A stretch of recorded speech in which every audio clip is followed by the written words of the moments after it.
A sustainable and successful vineyard should have a thoughtful erosion control plan, or ECP, established prior to planting and maintained over time. Erosion in the vineyard occurs when water, namely rain and stormwater, detaches soil from its mass as runoff and then redeposits it in new locations and formations.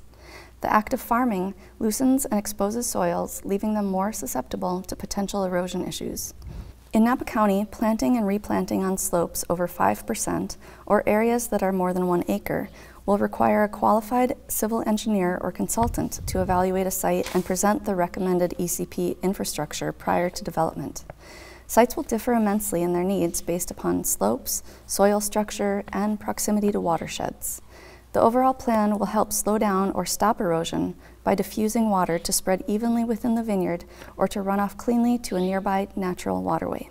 Vineyard roads are a large part of the ECP planning. These are often areas designated to divide blocks based upon observing a geographical change or property line.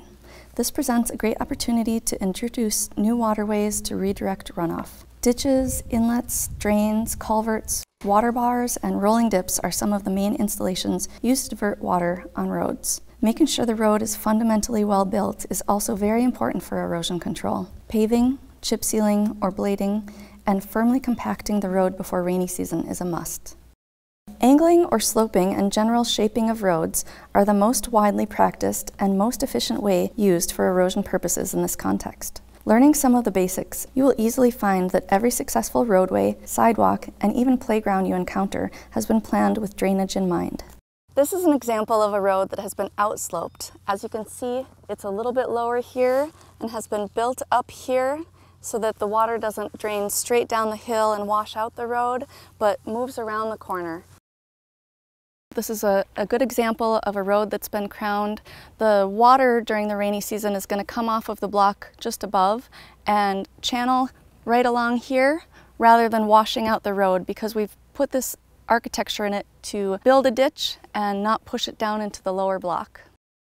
In hilly vineyards, we use a lot of water bars and rolling dips.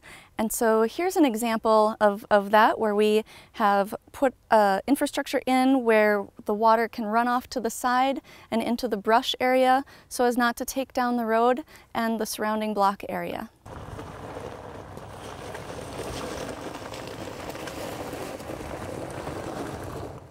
Ditches are carved areas along the road itself that keep the water from undermining both the road and the block or area alongside the road until there is a place for more natural drainage.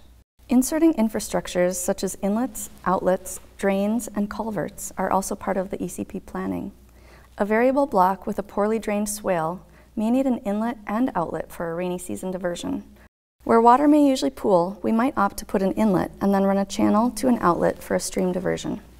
This will help to normalize the vineyard block and find the best path for the runoff.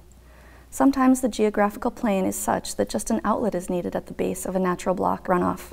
Drains are similar in that they may catch an overflow of runoff from a high pressure area and divert the flow to a safer spot. Newly developed blocks, such as this, are particularly sensitive to erosion. Planting a cover crop, while providing a host of other benefits, can help stabilize the freshly worked soil.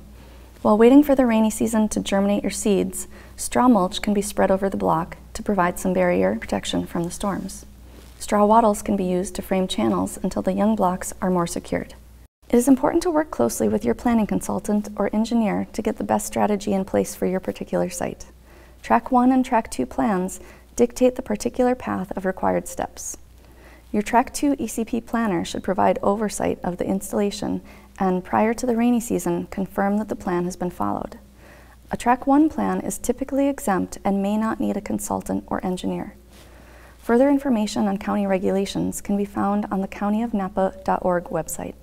Finally, while much thought goes into each consideration on your ECP, there will sometimes be installations that don't work out as we'd hoped. Working with your planner to go back and fix these is important. Some plans may need minor tweaks, while others may need an entirely different solution. Maintaining a successful vineyard means managing a good ECP program. Using some of the examples we've discussed here, as well as county resources and professional planners, you're on your way to a good start.